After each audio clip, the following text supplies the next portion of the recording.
Do wash and goes grow your hair faster? Do they help you to retain length? Did wash and goes grow my hair and help me retain length? I'm going to answer these questions and maybe more in today's video.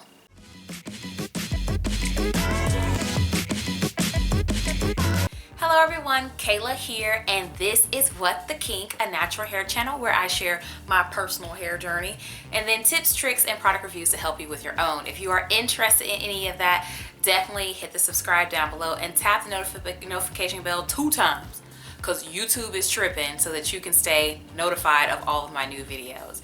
So I have begun to receive some comments on my old videos. These are new comments, and it seems to be they're coming from like 2 different types of people. They're either people who are wanting to wear wash and goes, they don't really know how to get started, and they are kind of wanting to do the wash and go to help retain length or to help them to grow their hair. Then there's another group of people who see all the wash and goes on my channel and they assume that the wash and go is what grew my hair, and actually grew my hair back, because if you are a way back subscriber, my hair actually has reached the length that it is now previously in the past, like years ago. And then I cut my hair off very aggressively like maybe 3 years ago, and then I've grown it back. So people are seeing that and they're like, okay, did the wash and goes do that? And to answer this question is kind of a mixed one. The answer is yes and no.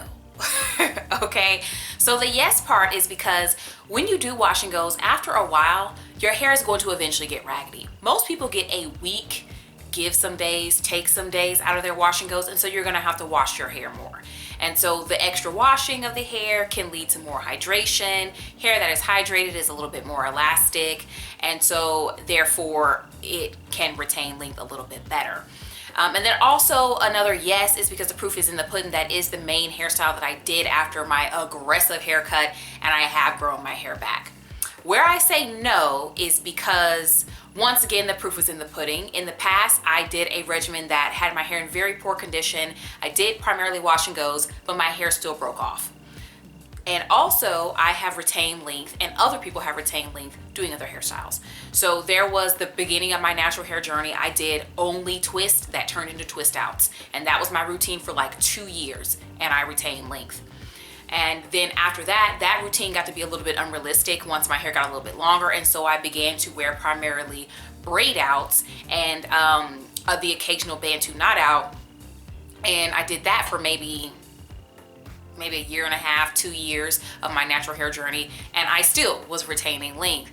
And so I think the main thing, and this is what really matters as opposed to a magical hairstyle to grow your hair or to retain length, is that you have to have hair that is in good condition.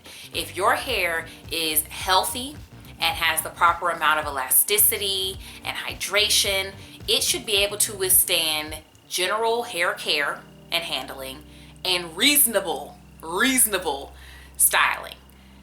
So it really doesn't matter what hairstyle you choose. All that matters is the condition that your hair is in.